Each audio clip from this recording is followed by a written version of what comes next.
Please sit down. I'm not yielding to you. I don't accept this from you. Please, Mr. Now, who will return back the lives of those 19 Muslim boys? What will happen? What will happen to them? What will happen to them? Who will bring back the lives of those people? And one thing that has to be understood over here, this so-called facade, that harassment of Muslims or Christians will only take place where you don't have secular government. I don't agree with that concept, that notion.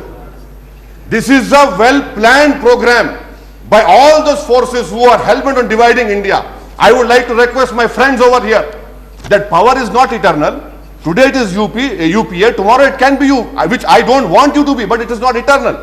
But what will be left of India, I say, if we continue with this politics of hatred, divisiveness, where you antagonize the whole one Muslim community, one Christian community? What will happen? It is you who are sowing the seeds of terrorism, it is not me, by your hate propaganda. And how is it, Mr. Honorable Home Minister, that after a bomb blast takes place in Hyderabad, within 10-15 minutes, your agencies selectively have their blue-eyed voice in all national newspapers, in all TV channels? Immediately, Muslims are responsible.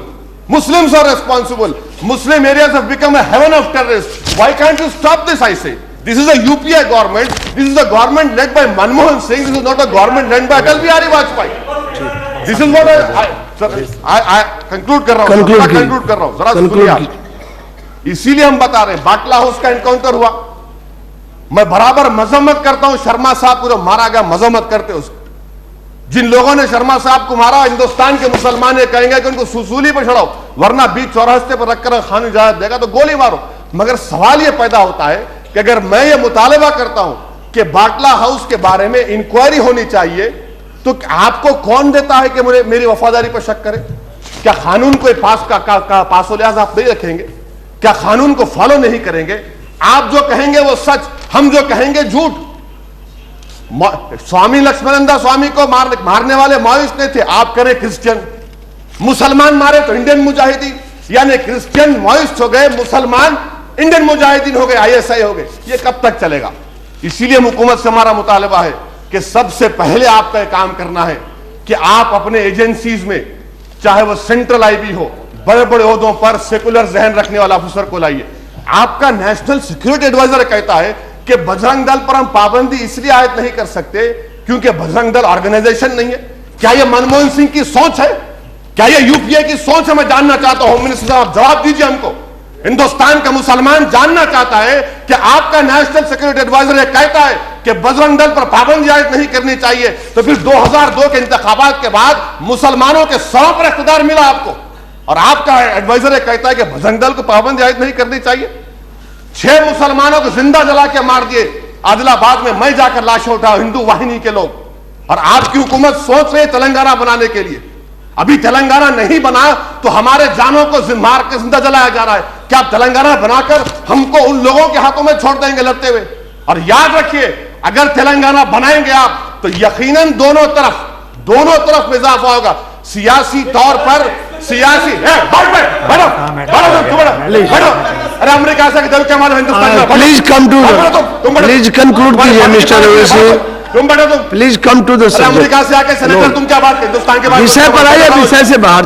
अगर तेलंगाना बनाएंगे यकीनन मुसलमान, तो विषय से बाहर हैं आप. ऐसे लोग हैं 20 किलोमीटर दूर है तेलंगाना, अलग मामला है. गया आप एमपी कांग्रेस का, क्या आपका गया वहां पर मुसलमानों पर हमला हुआ? यहाँ बैठ के बड़े बातें करते. बैठ जाइए आप. अरे आप बैठ जाइए. आपको क्या मालूम? तुम्हारा क्या मालूम? कोई जान खतरा नहीं. अहम बात हम ये बोलना चाह रहे हैं, अहम बात ये बोलना चाह रहे हैं. लास्ट क्या है, तेलंगाना बना तो इनकी सीट में लास्ट लाइन. इनको अपनी टिकट की पड़ी हुई है, मुझे अपनी जान की पड़ी हुई है, मुझे अपने मुस्तकबिल की पड़ी हुई है. आखिरी बात स्पीकर साहब, गुजरात के बारे में सुप्रीम कोर्ट ने फैसला दिया. 6.5 साल से गोधरा के जिन लोगों पर इल्जाम लगाया गया जेलों में जिंदगी गुजार रहे. सुप्रीम कोर्ट ने कहा कि पोटा नहीं लगा सकता. होम मिनिस्टर साहब, आपकी हुकूमत क्या कर रही है? नानावती के कमीशन के जो कंक्लूजन्स थे, सुप्रीम कोर्ट ने उसकी धज्जियां उड़ा दी कि नहीं, उन पर पोटा नहीं लगाया जा सकता. तो आपकी मिनिस्ट्री क्या कर रही है मुझे बताइए. हम जानना चाहते हैं आपसे कि क्या आप उन लोगों पर पोटा नहीं लगने देंगे? आखिर में हम आखिरी आपसे मुतालबा कर रहे हैं सर कि यूपीए की हुकूमत को यह सॉफ्ट तरीका नहीं चलने वाला। आप उसूल की बुनियाद पर इंसाफ करिए हमसे, वरना हिंदुस्तान का जो नौजवान मुसलमान है यकीनन मायूस हो रहा है, सिस्टम से उसका एतमाद हट रहा है। इसके बावजूद भी वो उम्मीद करता है कि ऐसे जगहों से, इस ऐवान से, हिंदुस्तान के तमाम जस्टिसों से हमको उम्मीद है इंसाफ की। अगर इंसाफ नहीं मिलेगा कि यकीनन इन तमाम चीजों में इजाफा होगा।